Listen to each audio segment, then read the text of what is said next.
नमस्कार दोस्तों, जैसा कि आप सभी सिंधु सभ्यता के बारे में जानते ही होंगे, तो आज हम आपको बताते हैं राष्ट्रीय सिंधी भाषा विकास परिषद के बारे में।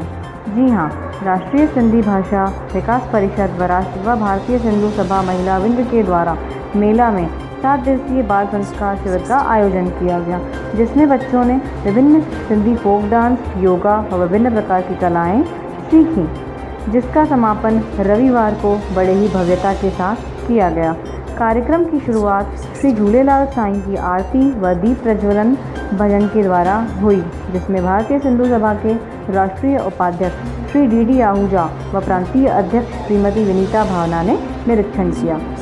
कार्यक्रम की अध्यक्षता राजू राम रमानी ने की। कार्यक्रम में बड़ी संख्या में महिलाएं और बच्चे शामिल हुए। यह पहला अवसर था जब सिंधी समाज विला में बाल संस्कार शिविर का आयोजन किया गया। इसका समापन बिला सिंधु भवन में किया गया। सिंध के अंतिम शासक राजा दहार सेन के बारे में बताया गया, जिनकी एक पंचधातु की मूर्ति अजमेर में आज भी स्थित है। राजा दहार सेन ने सिंध की रक्षा के लिए अंतिम क्षणों तक युद्ध किया, जिसे शौर्य दिवस के रूप में मनाया जाता है।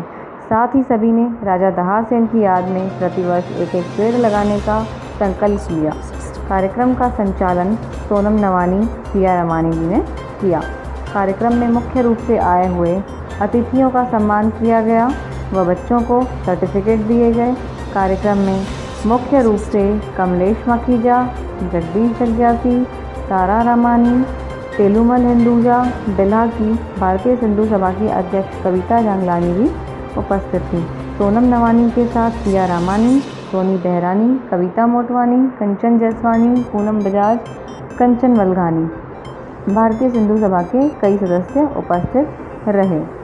कार्यक्रम के आखिर में पत्रकार विजय दुसेजा एवं भारतीय सिंधु सभा बिलासपुर के प्रचार सचिव जगदीश जग्यासी का भी शाल व श्रीफल देकर सम्मान किया गया। धन्यवाद दोस्तों। अगर आपको वीडियो पसंद आया तो लाइक, शेयर और सब्सक्राइब करें।